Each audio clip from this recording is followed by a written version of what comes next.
Hunting the unnatural, the Witch-Hare of Folklore. Imagine a creature, swift and shy, leaping across the English countryside. Its movements are almost ghostly, blending seamlessly with the misty landscape.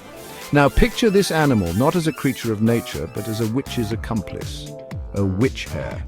This transformation from a simple hare to a sinister entity is both fascinating and terrifying. This unsettling image haunted the minds of people in 13th century England. The fear of the unknown and the supernatural was a powerful force in their daily lives.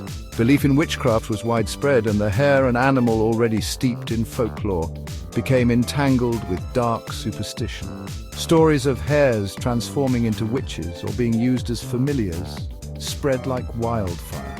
This essay explores the phenomenon of the Witch-Hare hunt, a chilling example of how fear and folklore could intertwine in a turbulent age.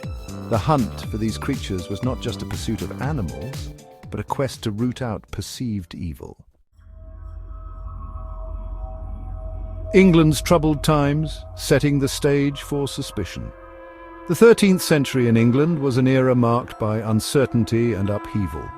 Political instability, famine, and disease fueled anxieties. In times of hardship, people often seek explanations for their misfortune, and the supernatural offered a convenient scapegoat. Witchcraft accusations served as an outlet for fear and frustration, targeting individuals, particularly women, who were often marginalized and vulnerable. Within this climate of suspicion, the hare, already linked to folklore and magic, became a symbol of witchcraft and evil. The hare's shadow, folklore, fear, and the feminine. This chapter delves into the deep-rooted connections between hares and the mystical, exploring how these creatures have been perceived through the ages. The hare's association with witchcraft stemmed from a blend of pre-Christian beliefs and Christian anxieties. These anxieties were often fueled by the hare's elusive nature and its presence in both pagan and Christian symbolism. In folklore, hares were often depicted as shapeshifters, capable of moving between the human and animal worlds. This ability to transform made them symbols of mystery and magic, blurring the lines between reality and the supernatural.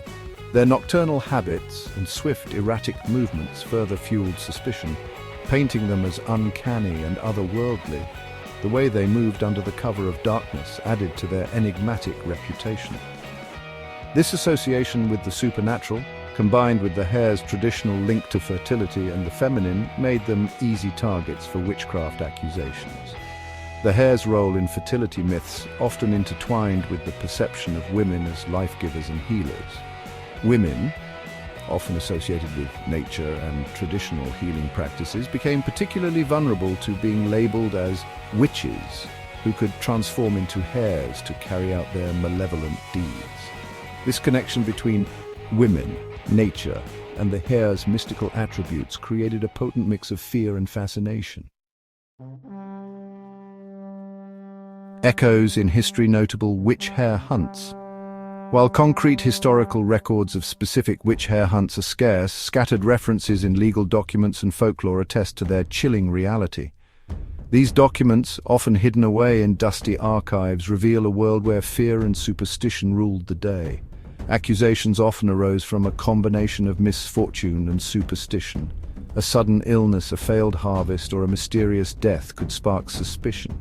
Even a string of bad luck could be attributed to the malevolent influence of a witch-hare. The fear of the unknown and the need to find a scapegoat often led to tragic consequences. In such cases, villagers might band together to hunt down the suspected hare, believing they were eliminating a dangerous supernatural threat. These hunts were often fueled by panic and a desperate need to restore a sense of control. The accused, often a woman ostracized by the community, faced accusations, social isolation, and even violence based on little more than fear and superstition. These women were often marginalized members of society, making them easy targets for such baseless accusations.